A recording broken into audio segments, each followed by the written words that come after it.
শহীদ president Ziaur রহমানের ৪৫তম শাহাদাত বার্ষিকী উপলক্ষে মাসব্যাপী বৃক্ষরোপণ এবং ভবিষ্যৎ বিজ্ঞানীর খোঁজে বিজ্ঞান মেলা ২০২৬-এর উদ্বোধন করতে ঢাকা বিশ্ববিদ্যালয়ে আসেন জিয়াউর রহমান ফাউন্ডেশনের ভাইস চেয়ারম্যান ও প্রধানমন্ত্রীর সহধর্মিণী ডাক্তার জুবাইদা রহমান। এ সময় বিশ্ববিদ্যালয়ের কার্জন হল চত্বরে নিমের চারা রোপণ করে কর্মসূচির উদ্বোধন করেন তিনি।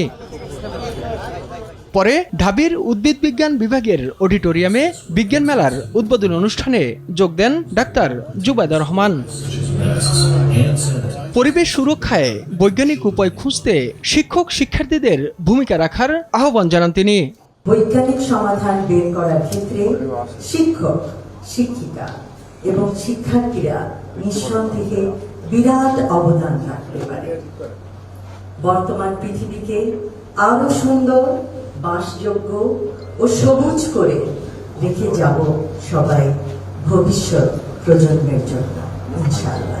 এ সময় নতুন নতুন উদ্ভাবনের মধ্য দিয়ে মানুষের কষ্ট লাঘব এবং উন্নত বাংলাদেশ গড়ে তোলার পথ সুগম হবে বলেও আশা প্রকাশ করেন জুবাইদা রহমান। বিজ্ঞানের বিভিন্ন ইনোভেশনের ফলে দেশের বহু সমস্যার সমাধান হবে।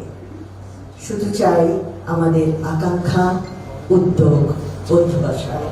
এমন কর্মসূচির মধ্য দিয়ে ভবিষ্যৎ প্রজন্মের জন্য দেশের প্রতিটি গ্রাম এবং শহর আরো সবুজ, নির্মল হয়ে উঠবে বলে আশা প্রধানমন্ত্রীর সহধর্মিণীর। বৃক্ষরোপণকে শুধু গতানুগতিক কর্মসূচির মধ্যে না রেখে তাইফুর রহমান তুহিন, দেশ টিভি, ঢাকা।